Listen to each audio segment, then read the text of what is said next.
Hello everyone, स्वागत है आप सबका आपके अपने यूट्यूब चैनल आर के मुनीम केमिस्ट्री क्लासेस पर। फाइनली जो है आपके नोट्स की फर्स्ट इंस्टॉलमेंट जो है मैंने पार्सल कर दी है। आपके डिस्टेंस के अकॉर्डिंग आपको कुछ दिनों में मिल जाएगी। एटॉमिक स्ट्रक्चर की हमने थ्योरी पढ़ी थी, एक वीडियो हमारा बच रहा है थ्योरी का। उसके बाद जो है एटॉमिक स्ट्रक्चर की थ्योरी कंप्लीट हो जाएगी। उसके बाद 2 वीडियो जो है हम क्वेश्चन के करेंगे, तो हमारा एटॉमिक स्ट्रक्चर जो है कंप्लीट हो जाएगा। तो चलिए आज की क्लास शुरू करते हैं। अब देखिए सबसे पहले दे रखा है नोडल सरफेस। तो देखिए यहाँ पर 2 चीज़ दे रखी है, नोडल सरफेस और नोडल प्लेन। दोनों अलग अलग होते हैं। नोडल सरफेस को हिंदी में कहते हैं नोडल सतह और नोडल प्लेन को हिंदी में कहते हैं नोडल तल। अब ये नोडल सरफेस क्या होता है, नोडल प्लेन क्या होता है। देखिए यहाँ पर नोड जो शब्द आ रहा है या जो नोडल शब्द आ रहा है उसका अर्थ ये है वह स्पेस या वह स्थान जहां पर इलेक्ट्रॉन के पाए जाने की प्रायिकता, the probability of finding an electron क्या होती है, लगभग 0 होती है। मतलब वह स्थान जहां पर इलेक्ट्रॉन के पाए जाने की प्रायिकता 0 हो, वहां पर हम उसको नोड कह सकते हैं या नोडल स्पेस जो भी है वो कह सकते हैं। अब नोडल सरफेस और नोडल प्लेन में डिफरेंस क्या है कि नोडल सरफेस जो है एक सतह है और मोस्ट प्रोबेबली देखा जाए तो गोलाकार सतह है। क्या देखा जाए, गोलाकार सतह। तो जो नोडल सरफेस जो टर्म काम में आती है वो नॉर्मली एस ऑर्बिटल के लिए काम आती है। किसके लिए काम आती है, एस ऑर्बिटल। हालांकि दूसरे ऑर्बिटल के लिए भी क्वेश्चन पूछा जा सकता है, बेसिकली एस के लिए होता है, लेकिन दूसरे के लिए पूछा जाए तो भी हमको फॉर्मूला पता होना चाहिए कि क्या फॉर्मूला होता है। तो यहाँ पर जैसे मान लीजिए एस जो है आपके ऑर्बिटल स्फेरिकल होता है। तो स्फेरिकल ऑर्बिटल होता है, तो जब हम बात करते हैं तो जब 1s ऑर्बिटल होता है वो सिंपल 1s ऑर्बिटल ऐसा होता है गोलाकार। लेकिन जब 2s ऑर्बिटल की हम बात करते हैं तो वहां पर बीच में एक ऐसा स्पेस आता है जहां पर इलेक्ट्रॉन के पाए जाने की प्रायिकता क्या होती है, 0 होती है। तो यहां पर हम सिंपल सा बात करें, नोडल सरफेस को हम नोडल सतह कहते हैं, वह सतह जहां पर इलेक्ट्रॉन के पाए जाने की प्रायिकता क्या होती है, 0 होती है। और ये जो सतह होती है एक समतल तल में नहीं होती है, इस तरह से सतह होती है। एनुलर स्पेस कहते हैं। क्या कहते हैं, एनुलर स्पेस। इसलिए डिफरेंस है नोडल सरफेस में और नोडल प्लेन में। प्लेन सीधा तल होता है, यहाँ पर ये सीधा तल नहीं है, सरफेस है। तो नोडल सरफेस क्या होती है और इसका फॉर्मूला क्या होता है और कौन से ऑर्बिटल के लिए कितनी होती है। बेसिकली क्या पूछा जाएगा क्वेश्चन कि कौन से ऑर्बिटल के लिए नोडल सरफेस कितनी होगी या नोडल सरफेस की वैल्यू क्या होगी। तो यहाँ पर नोडल सरफेस का जो फॉर्मूला है वो होता है n = n-l-1। जो नोडल सरफेस जो संख्या है, यहाँ पर आप n से कंफ्यूज मत होना या मैं n हटा देता हूँ। नोडल सरफेस की जो संख्या है वो उसका फॉर्मूला है n-l-1। इसका मतलब क्या हुआ कि अगर आप किसी ऑर्बिटल के लिए नोडल सरफेस निकालेंगे तो उसका फॉर्मूला होगा n-l-1। n क्या है, मुख्य क्वांटम संख्या, प्रिंसिपल क्वांटम नंबर पढ़ा दिया था मैंने आपको। l क्या है, एजीमुथल क्वांटम नंबर या दिगंशीय क्वांटम संख्या या सब्सिडियरी क्वांटम नंबर भी कहते हैं। और -1 तो आप जानते हैं। तो यहाँ पर इसको हम समझते हैं एग्जाम्पल लेके। जैसे मान लीजिए 1s है, 1s ऑर्बिटल के लिए मुझे निकालना है कि नोडल सरफेस की वैल्यू क्या आएगी या नोडल सरफेस कितनी आएगी। तो फॉर्मूला अगर मैं लगाऊंगा n-l-1, तो 1s के लिए n कितना है, 1 - l। आपको मैंने बताया था कि जो s ऑर्बिटल होते हैं या s सबशेल होते हैं उसके लिए l की वैल्यू 0 होती है। तो n-l-1, तो 1 - 1 क्या हो गया, 0। तो यहाँ पर कई बार क्या होता है फॉर्मूला हम n-1 भी पढ़ लेते हैं क्योंकि बेसिकली s के लिए होता है। तो अगर मैं s की बात करूँ पर्टिकुलर, तो s के लिए इस फॉर्मूले को आप ऐसे भी लिख सकते हो n-1। क्यों, क्योंकि l की वैल्यू 0 हो गई। तो अगर मैं n-1 ही फॉर्मूला अप्लाई करूँ तो s की बात करें तो 1s के लिए क्या आ जाएगा, 0, जैसे अभी हमने निकाला। 2s की अगर मैं बात करूँ तो 2s के लिए हम देखेंगे n की वैल्यू 2 हो गई और 2 - 1 कितना हो जाएगा, 1। 3s की बात करें तो 2 हो जाएगा और 4s की बात करें तो 3 हो जाएगा। इसका मतलब ये हुआ कि अगर मैं केवल s ऑर्बिटल की बात करूं तो नोडल सरफेस होगा n-1। मतलब 1s में नोडल सरफेस 0 होगी, 2s में 1 होगी, 3s में 2, 4s में 3। अगर मान लीजिए s के अलावा दूसरा कोई ऑर्बिटल दे दे, नॉर्मली s के लिए होता है लेकिन दूसरा ऑर्बिटल दे सकता है, तो वहां पर जैसे मान लीजिए मैंने कहा 3p दे रखा है या 2p ले लें, कुछ भी ले सकते हैं आप। तो 2p के पहले बात करते हैं। तो यहाँ फॉर्मूला है n-l-1। तो जब आप इसके लिए फॉर्मूला अप्लाई करेंगे तो ये हो जाएगा n कितना है, 2 - l। p के लिए l की वैल्यू 1 होती है, तो n-l-1। तो देखिए इसकी वैल्यू क्या आ जाएगी, 0। तो 2p के लिए नोडल सरफेस 0 आ रहा है। 3p के लिए अगर हम बात करें तो n-l-1। तो n कितना है, 3, l फिक्स है p के लिए और -1 1 आ जाएगा। तो इस तरीके से आप नोडल सरफेस की वैल्यू निकाल सकते हैं। अब देखिए यहाँ पर एक चीज और है, टर्म की अगर बात करें तो 2 टर्म आती है। एक होती है रेडियल नोड और एक होती है एंगुलर नोड। ये दो टर्म आपको पढ़ने को मिल सकती है। एक टर्म होती है रेडियल नोड और एक टर्म होती है एंगुलर नोड। तो रेडियल जो नोड टर्म है वो आपके नोडल सरफेस के लिए काम में आती है और एंगुलर नोड जो टर्म है वो आपके नोडल प्लेन के लिए काम आती है। तो यहाँ पर अगर मैं कह रहा हूँ रेडियल नोड तो उसका मतलब नोडल सरफेस से है, और अगर मैं कह रहा हूँ एंगुलर नोड तो उसका मतलब नोडल प्लेन से। तो अगर जैसे मान लीजिए क्वेश्चन वो नोडल सरफेस ना पूछ के ऐसे पूछ ले कि 2s ऑर्बिटल के लिए, क्या पूछ ले, 2s ऑर्बिटल के लिए रेडियल नोड कितनी होगी, तो वहां पर रेडियल नोड का मतलब नोडल सरफेस से है, बात एक ही है। तो अगर मैं कहूं कि फॉर्मूला जो है नोडल सरफेस का है तो भी बात एक ही है, अगर मैं कहूं ये फॉर्मूला रेडियल नोड का है तो भी बात एक ही है। तो n-l- फॉर्मूला जो है वो किसके लिए, नोडल सरफेस और रेडियल नोड एक ही बात है। और अगर मैं नोडल प्लेन की बात करूं तो वो एंगुलर नोड हो जाएगा। तो आई थिंक आपको क्लियर हो गया होगा कि नोडल सरफेस क्या होता है, रेडियल नोड क्या होता है, उसका फॉर्मूला क्या होता है। बेसिकली एस के लिए होता है, लेकिन आप पूरा ध्यान रखना n-l-1। इसके बाद अगर हम बात करें नोडल प्लेन की या एंगुलर नोड की, तो देखिए यहाँ पर ये आपको समझने में इजी है। देखिए ये तो फिर भी इमेजिनेशन में थोड़ा सा था, लेकिन अगर आपको फॉर्मूला याद है तो आप आसानी से निकाल सकते हैं। उसके बाद अगर हम बात करें नोडल प्लेन की, तो नोडल प्लेन या एंगुलर नोड की हम बात करें तो यहाँ पर देखिए s ऑर्बिटल स्फेरिकल होता है, p ऑर्बिटल डंबल शेप होता है, और d ऑर्बिटल की अगर हम बात करें तो d orbital double dumbbell shape होता है। ठीक है, अब यहाँ पर S जो है गोलाकार प्लेन है, तो यहाँ पर नोडल प्लेन से मतलब ये है कि ऐसा तल जहाँ पर इलेक्ट्रॉन के पाए जाने की प्रायिकता क्या हो, शून्य हो या लगभग 0। ठीक है, तो यहाँ पर हम बात करें नोडल प्लेन की एंगुलर नोड की। ठीक है, तो ध्यान रखना दोनों term radial node, nodal plane और एंगुलर नोड। अब यहाँ पर S गोलाकार है, तो अब आप इसके बीच में से कोई तल लगाने की कोशिश करें जहाँ इलेक्ट्रॉन के पाए जाने की प्रायिकता लगभग 0, तो आप देखेंगे कोई तल प्रेजेंट नहीं है।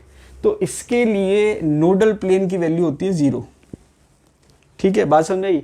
अब यहाँ पर हमने कहा डंबल शेप है, तो एक आपके लोब है, ये थोड़ा बराबर बना देता हूँ मैं, प्लस है और एक माइनस है।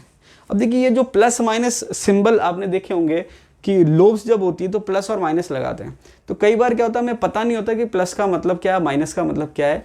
यहाँ पर आपको मैं एक चीज़ समझा दूँ, क्वांटम जब आपके पढ़ोगे वहाँ भी आपके आएगा कि हमने देखा था कि जब हम बात करते हैं स्टार्टिंग में पार्टिकल की, जैसे इलेक्ट्रॉन है, प्रोटॉन है, न्यूट्रॉन है, तो अगर हम इलेक्ट्रॉन की बात करें बेसिकली तो इलेक्ट्रॉन एक पार्टिकल है, पार्टिकल नेचर शो करता है। लेकिन जब क्वांटम हम पढ़ते हैं तो वहाँ ड्यूल नेचर का कंसेप्ट आता है। जैसे वेव्स ड्यूल नेचर शो करती है, वेव नेचर भी शो करती है, पार्टिकल नेचर भी शो करती है, ऐसे ही पार्टिकल भी ड्यूअल नेचर शो करते हैं, पार्टिकल नेचर भी शो करते हैं और वेव नेचर भी शो करते हैं। तो इलेक्ट्रॉन जो है वो वेव नेचर भी शो करता है। तो इलेक्ट्रॉन की जब हम वेव की बात करते हैं तो ये जैसे मान लीजिए मैंने ये इलेक्ट्रॉन की वेव बनाई, ठीक है, तो इलेक्ट्रॉन की जो वेव है तो यहाँ पर क्या है कि ये ऊपर वाला फेज जो है उसको मैंने प्लस कह दिया और नीचे वाले को क्या कह दिया, माइनस। तो यहाँ ये जो प्लस माइनस हैं ये बता रहे हैं अपोजिट फेज को। क्या बता रहे हैं, अपोजिट फेज की एक की फेज डिफरेंट है और दूसरे की फेज डिफरेंट है। तो वो आपके साइन मैंने बता दिया, ये प्लस है तो ये माइनस है। जैसे मान लीजिए ये एक्स डायरेक्शन है, ये प्लस वाई हो गया और ये माइनस वाई हो गया, तो एक प्लस वाई में शो कर रहा है और एक माइनस वाई में शो कर रहा है, ये प्लस माइनस का साइन होता है। समझ में आएगी बात। तो ये पी ऑर्बिटल है। डी ऑर्बिटल की बात करें, प्लस प्लस माइनस और माइनस। अब देखिए यहाँ पर मैं ज़्यादा डिटेल में नहीं जा रहा, ऑर्बिटल में डी ब्लॉक में हम पढ़ेंगे। यहाँ पर आप ध्यान रखना पी ऑर्बिटल में प्लस के सामने माइनस होता है, लेकिन डी ऑर्बिटल में प्लस के सामने प्लस होता है। समझ में आ गई बात। तो यहाँ पर एक टर्म आती है सेंटर ऑफ सिमेट्री, सममित केंद्र। तो यहाँ पर एस ऑर्बिटल में प्लस है तो ये पूरा का पूरा सिमिलर है, तो यहाँ पर सेंटर ऑफ सिमेट्री प्रेजेंट होती है। आई से बताते हैं सेंटर ऑफ सिमेट्री क्या होती है, प्रेजेंट, सममित केंद्र कहते हैं। जबकि यहाँ पर जो पी ऑर्बिटल है एक साइड प्लस है और एक साइड माइनस है, तो यहाँ पर सममित केंद्र नहीं है। क्यों? क्योंकि सममित केंद्र का मतलब है वह केंद्र जहाँ पर एनवायरमेंट सेम हो। मतलब एनवायरमेंट सेम का मतलब यहाँ जो एनवायरमेंट है उसके just opposite side same environment होना चाहिए, या फिर यहाँ पर जो भी चीज़ है, एटम है, आयन है, जो भी है, उसके जो कोऑर्डिनेट है उसके जस्ट अपोजिट कोऑर्डिनेट पर या माइनस कोऑर्डिनेट पर सेम एटम, आयन या जो भी एनवायरमेंट प्रेजेंट होना चाहिए। तो यहाँ पर सिंपल सी बात करें, यहाँ अगर मैं इसको सममित केंद्र मानूँ तो ये प्लस है तो ये माइनस है, मतलब सममित केंद्र क्या है, एब्सेंट है। आई एब्सेंट है, एस में प्रेजेंट है, पी में एब्सेंट है। और डी की बात करें तो प्लस के सामने प्लस है, माइनस के सामने माइनस है, आई प्रेजेंट है। ठीक है, अभी इतनी बात करते हैं, ज़्यादा डिटेल में जाएंगे। अब यहाँ पर हम बात कर रहे थे तल की, तो देखिए यहाँ पर इसमें तो कोई तल नहीं है। अब p ऑर्बिटल की बात करें तो p के जो आपके सबशेल है उसमें 3 ऑर्बिटल होते हैं, px, py और pz। तो जैसे मान लीजिए ये डंबल शेप है सपोज, तो ये px मान लो आप, तो ये py हो जाएगा और ये pz हो जाएगा। 3 p ऑर्बिटल हो गए। अब अगर मैं एक p ऑर्बिटल की बात करूँ, जैसे मान लीजिए ये px है, तो यहाँ पर इसकी लोब्स ऐसे है, एक इस डायरेक्शन में और एक इस डायरेक्शन में। तो ये जो बीच का जो पॉइंट है ये आपके नोड है। नोड का मतलब वहाँ पर इलेक्ट्रॉन की पाए जाने की प्रायिकता न्यूनतम है, ठीक है, 0 है लगभग। अब यहाँ पर आप ये वाला तल जब लगाएंगे प्लेन, तो आप देखेंगे कि इलेक्ट्रॉन की डेंसिटी इधर है और इधर है, लेकिन इस तल में इलेक्ट्रॉन की डेंसिटी क्या है, लगभग 0। तो ये अगर आपके x डायरेक्शन है और ये px है, तो जो y और z का जो तल है, y और z का जो तल है वो आपके नोडल प्लेन हो जाएगा। क्या हो जाएगा, नोडल प्लेन। तो हम कह सकते हैं p ऑर्बिटल में नोडल प्लेन कितने होते हैं, 1। तो सिंपल सी बात करें तो ये x एक्सिस में तो लोब्स आ गई, तो y और z प्लेन में जो है वो आपके नोडल प्लेन हो जाएगा। अगर मैं कहूँ ये py है तो x और z वाला क्या हो जाएगा, नोडल प्लेन हो जाएगा। और अगर मैं कहूँ ये pz है तो x और y जो है वो नोडल प्लेन हो जाएगा। तो यहाँ पर मैं बात करूँ p ऑर्बिटल की, तो p ऑर्बिटल में एक नोडल प्लेन प्रेजेंट है। अब वो चाहे 2p हो, चाहे 3p हो, चाहे 4p हो, से कोई फर्क नहीं पड़ रहा है। s में भी आपके चाहे 1s हो चाहे 2s हो, वहां पर कोई फर्क नहीं पड़ रहा है। रेडियल नोड अलग कंसेप्ट है, नोडल प्लेन अलग कंसेप्ट है। नोडल प्लेन फिक्स हो गया, s के लिए 0, p के लिए 1। अब अगर मैं बात करूं d की, तो आप इसको देखो कि d ऑर्बिटल मैंने बना रखा है। अब ये मैंने कहा x है, तो ये मैंने कहा y है। अब d ऑर्बिटल जो है, d सबशेल यहां बना देता हूं साइड में। d जो सबशेल होता है उसमें 5 ऑर्बिटल होते हैं, ठीक है।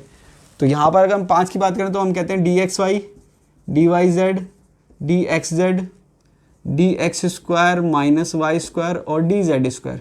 ये हम 5 ऑर्बिटल कहते हैं, जिसमें से 3 एक जैसे होते हैं और 2 एक जैसे होते हैं। 3 एक जैसे कौन से होते हैं, जिसमें जो लोब्स होती हैं वो एक्सिस के बीच में होती है, और 2 कैसे होते हैं, जिसमें लोब्स जो होती हैं वो एक्सिस के ऊपर होती है। अब देखिए एक चीज़ और ध्यान रखना कि यहाँ पर नोडल प्लेन का मतलब यह है कि वह तल जहाँ पर इलेक्ट्रॉन के पाए जाने के जो प्रायिकता है वो न्यूनतम हो, लेकिन वो ऐसा ज़रूरी नहीं है कि वो किसी पर्टिकुलर एक्सिस से होना चाहिए या नहीं होना चाहिए, कहीं से भी हो सकता है। अब जैसे ये था, ये लोब्स है तो ये प्लेन यहाँ से हो गया, ये यहाँ से है तो ये प्लेन यहाँ से हो गया, ये यहाँ से तो ये प्लेन, मतलब प्लेन की कोई बाध्यता नहीं कि यहीं से होना चाहिए, यहाँ से नहीं होना चाहिए। अब अगर मैं बात करूँ इसकी, तो ये जो है जो एक्सिस के बीच में है, तो ये dxy है। क्या है, dxy। अब अगर ये मान लीजिए y और z होता तो ये dyz हो जाता। अब यहाँ पर इन दोनों में डिफरेंस क्या है कि ये जो लोब्स हैं, जो पाली है, ये आपके x और y के बीच में है, जबकि यहाँ पर लोब्स जो हैं वो x और y के ऊपर हैं। ये x और ये y, ये प्लस x हो गया, ये माइनस x हो गया, ये प्लस y, ये माइनस y। तो यहाँ पर जो लोब्स है वो आपके एक्सिस के ऊपर है। अब ये आपके है dx square minus Y square, समझ आ रही बात। और dz स्क्वायर जो है वो मैं आपको बता देता हूँ। यहाँ पर dz स्क्वायर की अगर हम बात करें तो dz स्क्वायर ऐसा होता है, ये मैंने कहा z एक्सिस है, तो ये जो आपके है ये मैंने कहा प्लस है, तो ये भी प्लस है, और यहाँ पर एक कंसेंट्रिक रिंग होती है। तो इसको आप अगर समझे ढंग से तो देखिए dz स्क्वायर बहुत इंपॉर्टेंट ऑर्बिटल है। कैसे, यहाँ पर मैंने कहा s का एक ही ऑर्बिटल था, नोडल प्लेन 0, p का जो ऑर्बिटल था वहाँ पर एक ऑर्बिटल में एक नोडल प्लेन था, px में भी एक, py में भी एक और pz में भी एक। अब जब हम बात करते हैं d की, तो d में 5 ऑर्बिटल होते हैं, जिसमें 3 एक जैसे होते हैं और 2 एक जैसे होते हैं। यहाँ पर ये बिटवीन द एक्सिस होते हैं, बिटवीन द एक्सिस। यहाँ पर जो लोब्स होती है d ऑर्बिटल की वो इन बिटवीन द एक्सिस होती है, ठीक है। और यहाँ पर जो होती है वो अलोंग द एक्सिस होती है, अलोंग द एक्सिस, मतलब यहाँ पर जो लोब्स हैं वो क्या है, अलोंग द एक्सिस, एक्सिस के ऊपर है। अब इससे होता क्या है, इससे होता ये है कि ये तो 3 ऑर्बिटल हो गए, dxy, dyz और dxz। अब जैसे ये 3 है वैसे ये भी 3 होनी चाहिए थे, dx square minus Y square, dy square minus Z square और dx square minus Z square. अब हुआ ये कि जो 2 थे, dy square minus Z square, dz square minus X square, ये 2 जो हैं इनको मर्ज करके एक ही बन गया dz स्क्वायर। इसलिए जो dz स्क्वायर है उसकी स्ट्रक्चर अलग होती है। यहाँ पर आप इसको स्फेरिकल कह सकते हो, गोलाकार।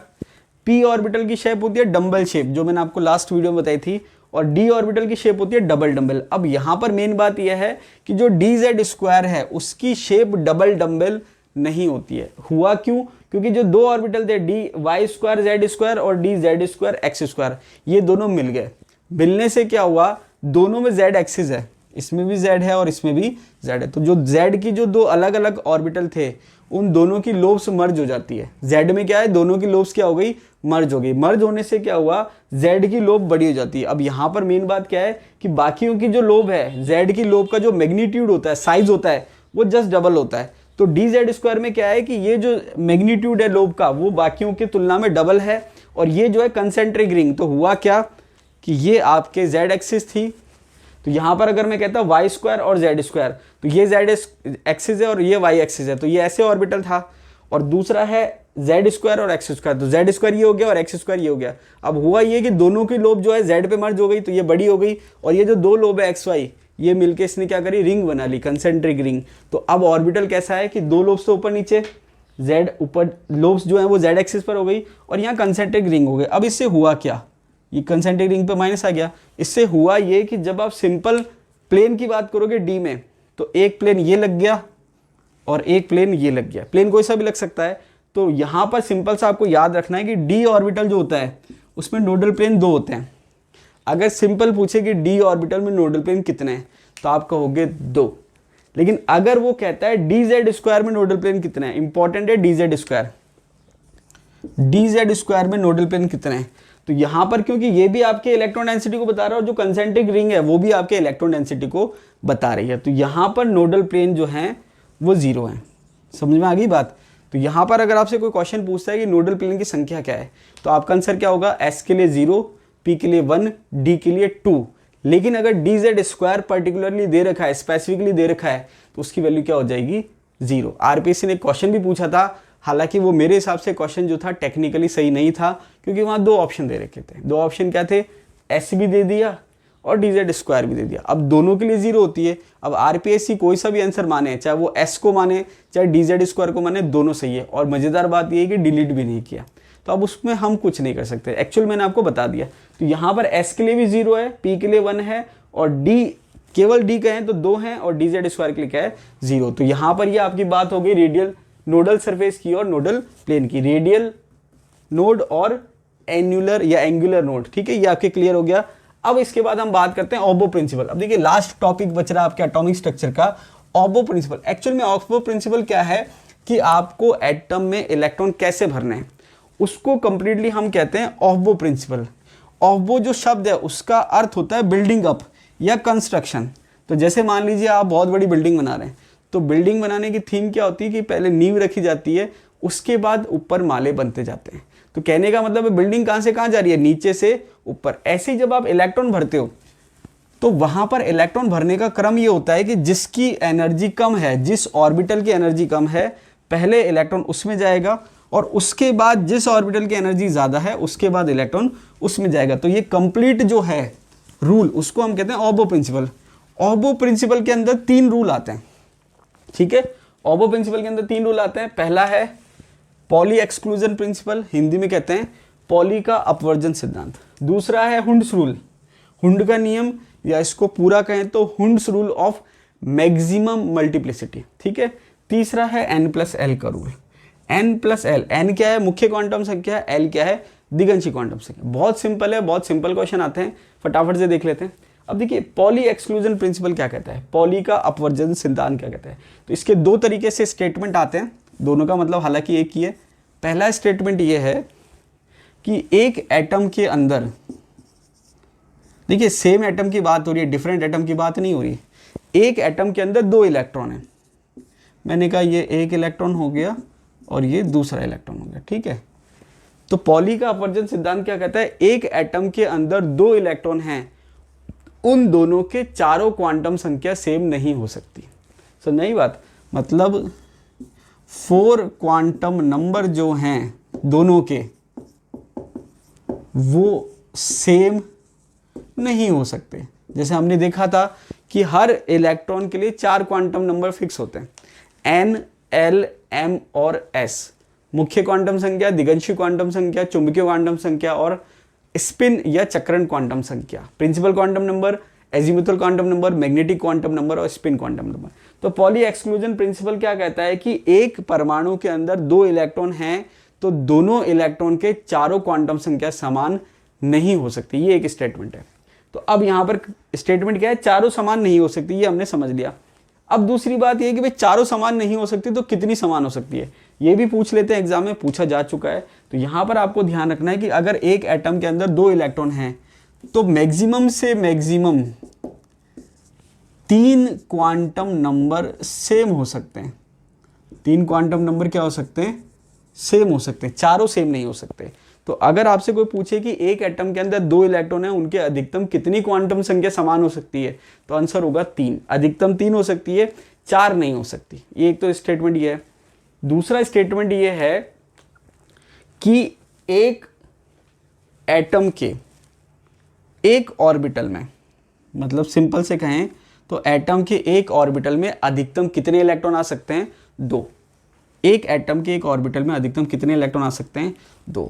और वो जो 2 इलेक्ट्रॉन हैं वो भी सेम स्पिन के साथ नहीं आ सकते, मतलब ऐसे नहीं आ सकते और ऐसे भी नहीं आ सकते। कैसे आएंगे, अपोजिट स्पिन के साथ। कैसे आएंगे, अपोजिट स्पिन के साथ, मतलब ये ऐसे आप इसको कह सकते हो, जैसे मैंने यहाँ बना दिया। तो यहाँ पर क्या होता है, कई बार वो पूछता है, क्या पूछता है कि यहाँ पर कौन से नियम का उल्लंघन हुआ है, ठीक है, मतलब कौन सा रूल फॉलो नहीं हुआ। तो अगर आपको एक ऑर्बिटल में दोनों इलेक्ट्रॉन की डायरेक्शन सेम दिख जाए, जैसे यहाँ पर मैंने क्या करा, दोनों ऊपर बना दिए, यहाँ पर मैंने क्या करा, दोनों नीचे बना दिए, तो ये नॉट अलाउड, ये अलाउड नहीं है। क्यों, क्योंकि ये पॉली के नियम को फॉलो नहीं कर रहा है। ये वाला अलाउड है, ये वाला क्या है, अलाउड है। तो यहाँ पर कई बार क्या होता है, वो क्वेश्चन ऐसे देता है, इलेक्ट्रॉनिक कॉन्फ़िगरेशन देगा, वो कहेगा कि ये कौन से नियम का पालन नहीं कर रहा, तो वहाँ पर आपको पहचानना आना चाहिए। तो यहाँ पर आपने क्या देखा कि अगर दोनों इलेक्ट्रॉन की डायरेक्शन सेम है, अब देखिए डायरेक्शन सेम होने से हुआ क्या, पहले तो ऑर्बिटल सेम है क्योंकि एक ही ऑर्बिटल में इलेक्ट्रॉन बन रहे हैं, तो ऑर्बिटल सेम होने से क्या हुआ, n की, l की और m की वैल्यू तो ऑटोमेटिक सेम हो गई, क्योंकि ऑर्बिटल एक ही है, तो एक ऑर्बिटल के n, l और m सेम आएगा। अब क्योंकि मैंने स्पिन भी सेम कर दी तो s की भी वैल्यू सेम हो गई। और अभी हमने क्या स्टेटमेंट पढ़ा था कि चारों क्वांटम संख्या सेम हो नहीं सकती, तो ये गलत हो गया, ठीक है। बात है कि वही वाली बात है कि यहाँ पर एक ऑर्बिटल है तो n, l और m तो सेम हो गए, और क्योंकि दोनों सेम डायरेक्शन में सेम स्पिन है तो s भी सेम हो जाएगा, जो कि पॉसिबल नहीं है, तो ये भी गलत हो गया। समझ में आ रही बात। तो दोनों अगर एक डायरेक्शन में होंगे तो वो क्या हो जाएगा, नॉट अलाउड। यहाँ पर ये अलाउड है, क्यों, क्योंकि ऑर्बिटल सेम है, तो ऑर्बिटल सेम होने से क्या होगा, n, l और m की वैल्यू तो सेम हो जाएगी, लेकिन s की वैल्यू डिफरेंट है। क्यों, क्योंकि एक ऊपर है और एक नीचे, एक क्लॉकवाइज है और एक एंटी क्लॉकवाइज है, एक के लिए s की वैल्यू +½ है, दूसरे के लिए -½ है। तो ये था पॉली एक्सक्लूजन प्रिंसिपल। तो इस पे क्वेश्चन 2 तरीके से बनेगा, वो या तो ये क्वेश्चन पूछेगा कि क्या चारों क्वांटम संख्या सेम हो सकती है 2 इलेक्ट्रॉन की, तो आप कहोगे नहीं, तो ये स्टेटमेंट पूछ सकता है, स्टेटमेंट गलत हो जाएगा। दूसरा क्वेश्चन जो पूछा जा चुका है एग्जाम में वो ये है कि अधिकतम एक एटम के 2 इलेक्ट्रॉन की कितनी क्वांटम संख्या समान हो सकती है, तो आंसर आ जाएगा 3। तीसरी तरीके से वो क्वेश्चन ये पूछता है कि यहाँ पर कौन से नियम का उल्लंघन हो रहा है या कौन सा नियम फॉलो नहीं हो रहा, तो दोनों की डायरेक्शन सेम दिख जाए तो आपका आंसर क्या हो जाएगा, पॉली एक्सक्लूजन प्रिंसिपल। बात समझ में आ रही है। इसके बाद हम बात करते हैं नेक्स्ट रूल की, हुंड्स रूल। अब देखिए हुंड्स रूल को हम हुंड का नियम कहते हैं हिंदी में, और उसको पूरा अगर कहें तो Hund's rule of maximum multiplicity, Hund's rule of maximum multiplicity. अब देखिए ये क्या कहता है, हुंड्स का जो नियम है एस पे फॉलो नहीं होगा, मतलब इसकी जो इंपॉर्टेंस है एस ऑर्बिटल के लिए इतनी नहीं है, क्योंकि एस में, एस सबशेल में एक ही ऑर्बिटल होता है।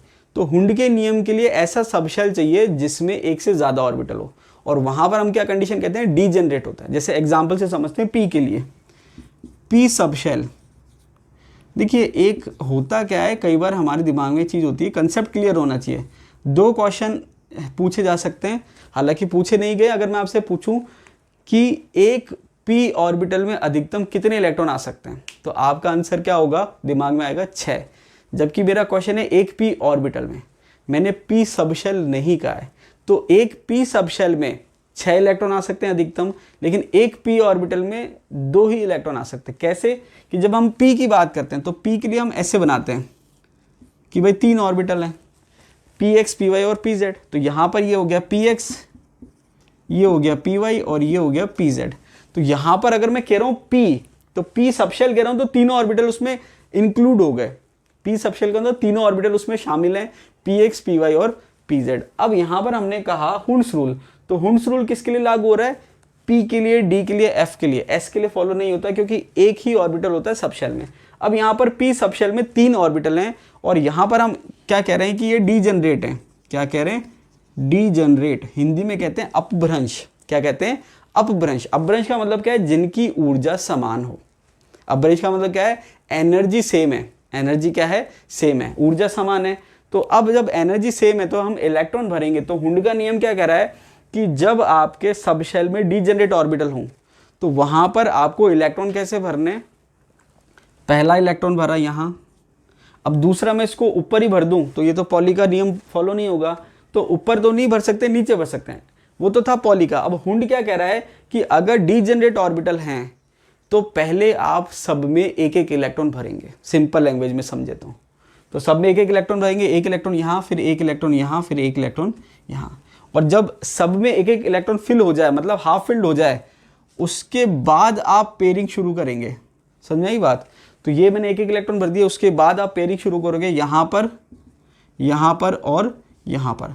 तो हमने क्या देखा कि हुंड के नियम में पहले हाफ फिल्ड होगा, उसके बाद पेयरिंग शुरू होगी। अब देखिए मैंने आपको बताया कि इस टाइप से क्वेश्चन आ सकता है कि कौन सा नियम फॉलो हो रहा है नहीं हो रहा है, लेकिन क्योंकि डायग्रामेटिकल क्वेश्चन है तो बहुत ज़्यादा चांसेस नहीं होते हैं, क्योंकि वहाँ डायग्राम बनाने में क्वेश्चन में थोड़ी सी मेहनत लगती है। अब जैसे मान लीजिए कि वो इलेक्ट्रॉनिक कॉन्फ़िगरेशन दे ऐसे,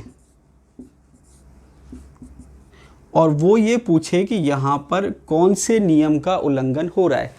तो क्योंकि एक ऑर्बिटल में 2 इलेक्ट्रॉन है और अपोजिट स्पिन के साथ है तो पॉली का तो उल्लंघन नहीं हो रहा, लेकिन क्योंकि हाफ फिल्ड होने से पहले ही पेयरिंग करा दी तो यहाँ पर हम क्या कहेंगे कि हुंड के नियम का क्या हो रहा है? उल्लंघन हो रहा है, मतलब हुंड का नियम फॉलो नहीं हो रहा। अब मान लीजिए दूसरी कॉन्फ़िगरेशन में ऐसे लिख दूँ, ये मैंने ऐसे लिख दिया, तो आप देखेंगे कि हाफ फिल्ड होने से पहले पेयरिंग हो गई तो हुंड के नियम का उल्लंघन हो रहा है। और साथ के साथ एक ही ऑर्बिटल में 2 इलेक्ट्रॉन है सेम स्पिन के साथ, तो ये क्या कर रहा है? पॉली के नियम का भी उल्लंघन कर रहा है। तो यहाँ पर दोनों नियम का उल्लंघन हो रहा है, हुंड का भी हो रहा है और पॉली का भी हो रहा है। अगर वो इलेक्ट्रॉन कॉन्फ़िगरेशन ऐसे भरता है तो यहाँ पर ना तो हुंड के नियम का उल्लंघन हो रहा है ना पॉली के नियम का उल्लंघन हो रहा है। अब देखिए यहाँ पर सबसे ज़्यादा जो क्वेश्चन बनता है हुंड के नियम पे, वो बनता है या तो नाइट्रोजन के नाम से या फॉस्फोरस के नाम से। वो कहता है कि नाइट्रोजन का जो इलेक्ट्रॉनिक विन्यास है जिसमें p में 3 इलेक्ट्रॉन हैं और तीनों अनपेयर्ड हैं, ठीक है, तो वो कौन से नियम के हिसाब से हैं? तो नाइट्रोजन कहें या फॉस्फोरस कहें, बात एक ही है। दोनों में क्या है? 3 अनपेयर्ड इलेक्ट्रॉन हैं। इसका मतलब p सब शेल में तीनों p ऑर्बिटल में एक एक इलेक्ट्रॉन है। तो ये कौन से नियम के अकॉर्डिंग है? हुंड के नियम के अकॉर्डिंग। तो यहाँ पर ये px है, ये py है और ये pz है। तो अगर वो पूछे नाइट्रोजन का इलेक्ट्रॉनिक विन्यास तो आप देखोगे 1s2 2s2 2p3। अब होता क्या है कि हमारी आदत है ये देखने की। अब मान लीजिए पहला ऑप्शन ऐसा लिखा हुआ है 2px3 और आपका ध्यान नहीं गया x पे और आपने फटाफट से देखा 1s2 2s2 2p3 और आपने कहा कि भाई नाइट्रोजन का कॉन्फ़िगरेशन है, इतना इजी क्वेश्चन, ये तो हमको आता है। तो आप क्या करेंगे? गलत करके आ जाएंगे। यहाँ पर ध्यान रखना कि p लिखा है तो ठीक है, लेकिन अगर x लिखा हुआ है तो ये गलत हो जाएगा, क्योंकि px का मतलब वो एक पर्टिकुलर ऑर्बिटल की बात कर रहा है। केवल p है तो सब शेल है, लेकिन अगर px लिख गया तो एक है। तो अगर आप इसको पर्टिकुलर लेके जाएंगे तो ये हो जाएगा 1s2 2s2 2px1 2py1 और 2pz1। तो ये क्वेश्चन कई बार एग्जाम में पूछा जा चुका है। तो ये थी बात हुंड्स रूल की। अब आपके लास्ट बच रहा है n+l का नियम। अब देखिए n+l का नियम जो है इसको बेसिकली हम एनर्जी लेवल का नियम भी कहते हैं या ऊर्जा का नियम भी कहते हैं। तो ऊर्जा का नियम का मतलब है n+l का नियम। तो देखिए हमने देखा था जब हमने क्वांटम नंबर पढ़े थे तो हमने देखा था कि जो मेन एनर्जी डिसाइडिंग फैक्टर है वो है मुख्य क्वांटम संख्या, लेकिन क्योंकि ऑर्बिटल एंगुलर मोमेंटम भी होता है तो उस वजह से भी एनर्जी होती है। तो वहाँ पर सब शेल का भी रोल होता है एनर्जी में। तो जो टोटल ऑर्बिटल की एनर्जी है या इलेक्ट्रॉन की एनर्जी है वो 2 फैक्टर से डिसाइड हो रही है, n से और l से। तो यहाँ पर हमने क्या देखा कि एनर्जी डिसाइड हो रही है एन से और एल से, इसलिए हमने इसको कहा एनर्जी का नियम भी कह देते हैं, या एनर्जी लेवल का नियम, या एनर्जी लेवल लॉ, कुछ भी कह सकते हो आप, ठीक है। अब यहाँ पर ये क्या कह रहा है, एन प्लस एल का नियम दो चीज़ कह रहा है। पहला पॉइंट, सबसे पहले इलेक्ट्रॉन उसमें भरेंगे जिसके लिए एन प्लस एल की वैल्यू क्या होगी, कम होगी। मान लीजिए हमने अलग अलग ऑर्बिटल की बात करी। अब देखिए यहाँ सब शेल के ऑर्बिटल डीजेनरेट होते हैं तो उसको अलग अलग से मेंशन करने की जरूरत नहीं है।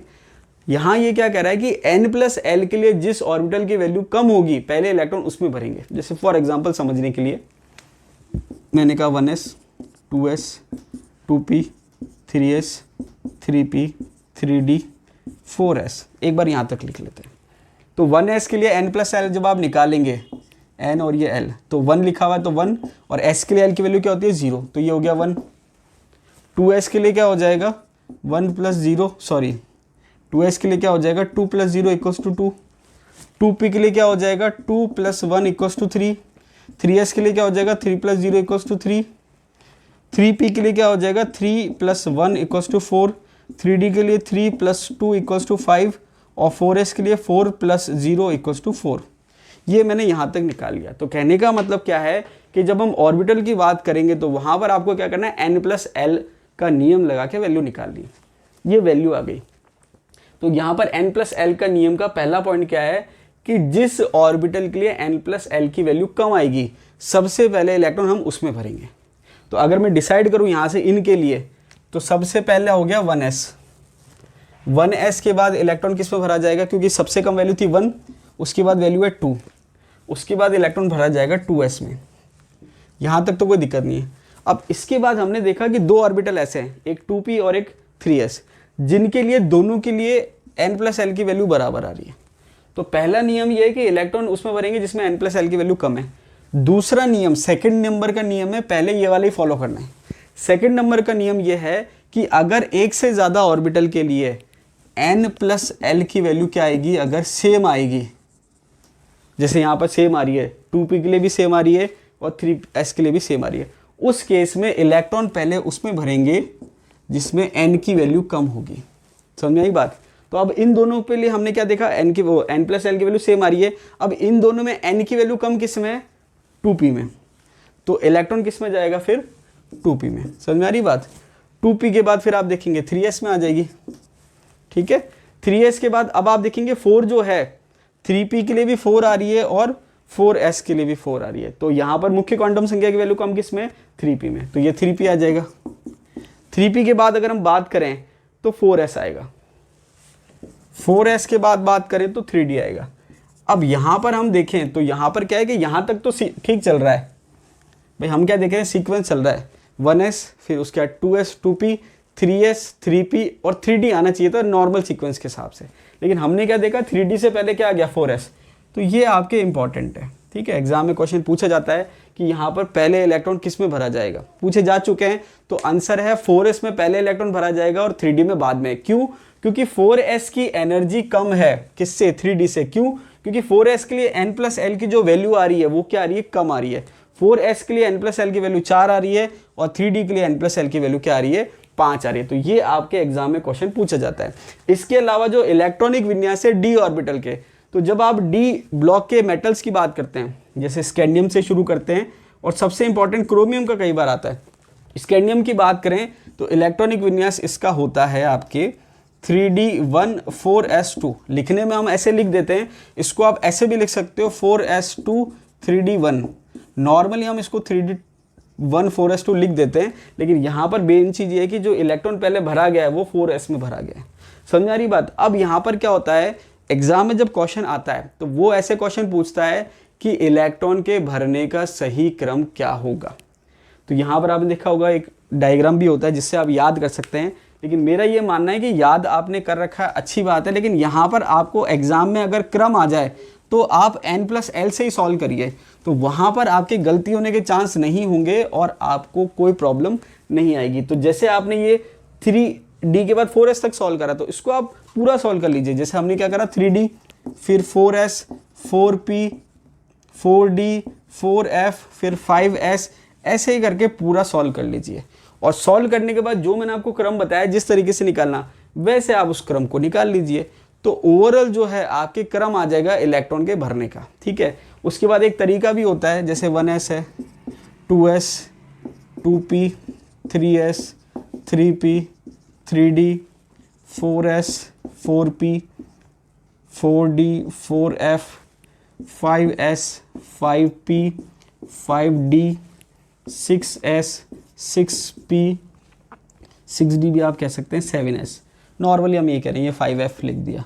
तो यहाँ पर क्या होता है, याद करने का तरीका भी होता है कि भाई ये 1s है, ये 2s आ गया, फिर 2s से 2p आ गया, फिर 3s आ गया, फिर 3p आ गया, फिर 4s आ गया, फिर 3d आ गया, 4p आ गया, फिर 5s आ गया, फिर 4d, फिर 5p, फिर 6s, 6s के बाद 4f, फिर 5d, ये आपके 6p और ये 7s। तो ये क्रम है।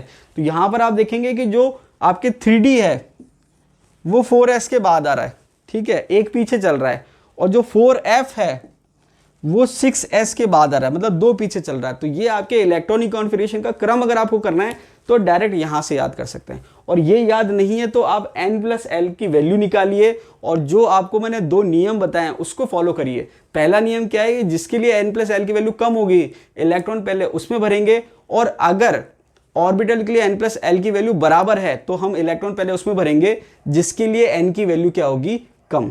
तो ये तीन नियम मेन थे। अब इसके अलावा अगर हम बात करें, एनसीईआरटी ने भी एक पॉइंट अलग से दे रखा है और आपको ध्यान भी रखना है कि हाफ फील्ड जो कॉन्फ़िगरेशन है और फुल फील्ड है उसकी स्टेबिलिटी ज़्यादा होती है। हाफ फील्ड और फुल फील्ड की स्टेबिलिटी ज़्यादा होती है, तो कुछ एक्सेप्शन भी आते हैं। सबसे जो कॉमन एग्जाम्पल पूछा जाता है वो है क्रोमियम। अब देखिए क्रोमियम का एटॉमिक नंबर 24 है, तो नॉर्मल जो हम कॉन्फ़िगरेशन एक्सपेक्ट करते हैं वो हम करते हैं 3d4 4s2, या फिर आप 4s2 3d4 कैसे भी लिख सकते हैं, एक ही बात है, और 4s2 3d4 ऐसे भी आप एक्सपेक्ट कर सकते हैं। लेकिन ये कॉन्फ़िगरेशन ना आके कॉन्फ़िगरेशन क्या आता है, 3d5 4s1 और 4s1 3d5। बहुत सिंपल है, बहुत इंपॉर्टेंट है, कई बार एग्जाम में रिपीट हो चुका है। तो क्रोमियम हो गया। इसके अलावा कॉपर भी आप देख सकते हैं। कॉपर का एटॉमिक नंबर 29 होता है। तो 29 एटॉमिक नंबर की वजह से जो हाफ फील्ड कॉन्फ़िगरेशन है या फुल फील्ड कॉन्फ़िगरेशन वो ज़्यादा स्टेबल होता है। तो यहाँ पर हमने क्या देखा कि नॉर्मल हमको एक्सपेक्टेड कॉन्फ़िगरेशन ये थी, लेकिन क्योंकि हाफ फील्ड जो है वो ज़्यादा स्टेबल होता है तो एक इलेक्ट्रॉन S से कहाँ चल जाता है, D में। तो यहाँ पर 3d5 4s1 ये ज़्यादा स्टेबल कॉन्फ़िगरेशन होती है। तो यहाँ पर क्वेश्चन कैसे पूछा जा सकता है कि क्रोमियम की इलेक्ट्रॉनिक कॉन्फ़िगरेशन क्या है, सिंपल सा क्वेश्चन है, तो आंसर आ जाएगा 3d5 4s1। या क्वेश्चन आ सकता है कि क्रोमियम में अनपेड इलेक्ट्रॉन कितने हैं, तो आंसर क्या हो जाएगा 6। इसके अलावा क्वेश्चन क्या बनता है कि यहाँ पर हाफ फील्ड कॉन्फ़िगरेशन जो वो ज़्यादा स्टेबल है, उसका रीज़न क्या है। तो वहाँ रीज़न ये होता है कि जो एक्सचेंज एनर्जी होती है वो ज़्यादा होती है। एक्सचेंज एनर्जी का मतलब क्या है कि यहाँ पर एक्सचेंज होता है इलेक्ट्रॉन का। जैसे सिंपल अगर मैं बात करूँ P3 कॉन्फ़िगरेशन की, तो एक्सचेंज का मतलब क्या है कि ये दोनों इलेक्ट्रॉन आपस में एक्सचेंज कर रहे हैं। तो एक्सचेंज होने के बाद कॉन्फ़िगरेशन सेम हो रही है, तो जिसमें जितनी पॉसिबिलिटी होती है एक्सचेंज होने की उसकी स्टेबिलिटी उतनी ज़्यादा हो जाती है। तो हाफ फील्ड कॉन्फ़िगरेशन में एक्सचेंज की पॉसिबिलिटी ज़्यादा। जैसे मान लीजिए कि P1 कॉन्फ़िगरेशन है, अब P1 में जब आप एक्सचेंज कराओगे तो ये इलेक्ट्रॉन अगर यहाँ से यहाँ जाएगा तो यहाँ कोई इलेक्ट्रॉन है नहीं, तो वहाँ पर उसकी स्टेबिलिटी या एक्सचेंज एनर्जी ज़्यादा नहीं होती। तो अगर आपसे सिंपली कोई पूछे कि हाफ फील्ड की कॉन्फ़िगरेशन स्टेबल ज़्यादा क्यों होती है, तो आप सिंपल सा ये कह सकते हैं या ये आंसर दे सकते हैं कि उसकी एक्सचेंज एनर्जी क्या होती है, ज़्यादा। ये भी एग्जाम में पूछा जा चुका है, ठीक है। तो ये आपको ध्यान रखना है। तो ये आपके हाफ फील्ड कॉन्फ़िगरेशन हो गया, ये बात हो गई आपके एक्सचेंज एनर्जी की।